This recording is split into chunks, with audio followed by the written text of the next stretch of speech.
Ito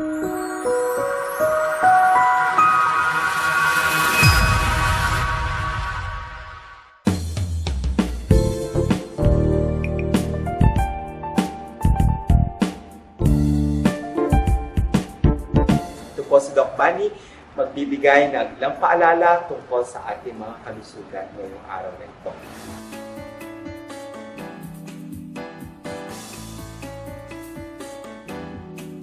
Pag-usapan natin ang mga problema ng puso o mga higit kilala sa mga cardiovascular problems. Pagtaas ng ating mga taba sa ating katawan, ang isa ay pagtaas at pagbaba ng ating presyon ng dugo at isa pagbabara ng ating mga organ ng ating puso, ang alveolar juice.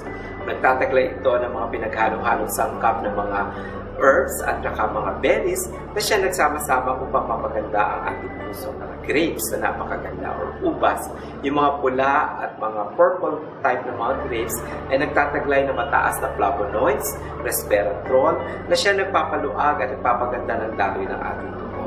Meron din niyang luya or ginger na tinatawag. Yan ay pwede magpalabnaw at mag-alis ng mga taba na maaaring bumara na maging dahilan ng arteriosclerosis o tayo ay matakihin. Meron isang kayin o yung isa ay pamilya ng mga sili. Ang mga sili ay nalalaman natin na siya nagpapasigla na umiiwas ng pamamaga ng mga baratong ugat at mga daluyan ng ating dugo sa ating puso. Yan, meron siyang bitter orange din.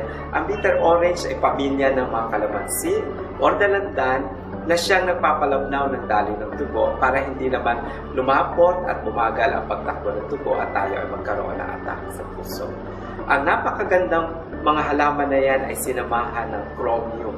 Importante ang chromium because isa itong elemento o compounds na kailangan na ating katawan sa babang kantidad lamang. Maiiwasan ang sakit sa puso kung nasa tamang pagkain, tamang pagpili ng mga ating ginagamit sa araw-araw. Isang masiglang puso para lamang na nanggagaling sa mga natural na halaman at natural na sangkap na nasa alveolar.